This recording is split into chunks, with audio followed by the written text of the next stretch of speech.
এই সংসারে যদি আমাদের স্বপ্ন এই সংসারের দুঃখ হরণ করার জন্য, এই সংসারে সুখ বিতরণ করার জন্য হয়, তবেই আমাদের প্রগতি সম্ভব।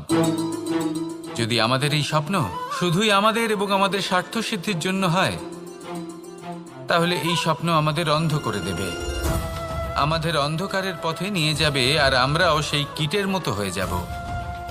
নিজেদেরই মায়াজালে আমরা নিজেই ফেঁসে যাব, আর শেষে আমরা যদি কিছু লাভ করি তা হবে একাকিত্ব, অন্ধকারময় মৃত্যু।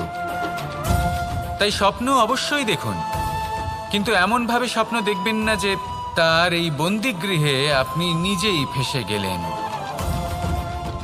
স্বপ্ন দেখুন পরোপকারের, পরমার্থের, সবাইকে উদ্ধারের, অন্ধকারের নয়।